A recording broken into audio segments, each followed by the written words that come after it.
Kesedaran merawat diri terhadap penjagaan tubuh wajar diberi perhatian. Bukan sahaja terhad kepada wajah, malah meliputi penjagaan kulit secara menyeluruh termasuk bawah lengan. Menyedari keperluan ini, produk penjagaan kulit NIVEA melancarkan rangkaian produk Deodoran Derma Control sebagai pelengkap rutin penjagaan kulit. Berasaskan Mikro Hyaluron, inovasi terbaru NIVEA ini mengetengahkan formulasi mesra kulit.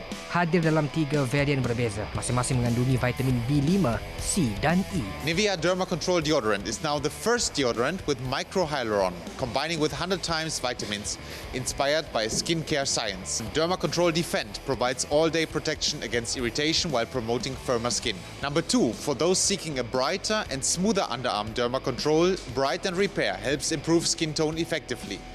And number 3, Derma Control Restore is specially formulated to soothe very sensitive skin and tighten enlarged pores. Dia yang ditemui pada majlis pelancaran Deodoran NIVEA Derma Control turut berkata, rangkaian ini dirumus untuk membantu pengguna memelihara kulit bawah lengan, menawarkan perlindungan sehingga 72 jam seperti produk rawatan kulit.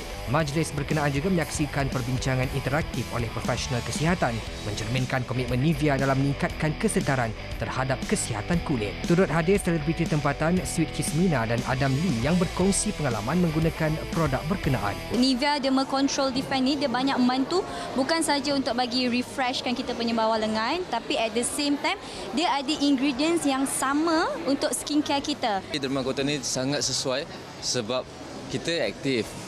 Kita aktif buat. So benda ni dia tahan lama, lepas tu dia ada wangi, dan yang paling penting dia tak berpeluh. Memang NIVEA memang tak berpeluh. Untuk maklumat lanjut, layari laman sesawang tertera.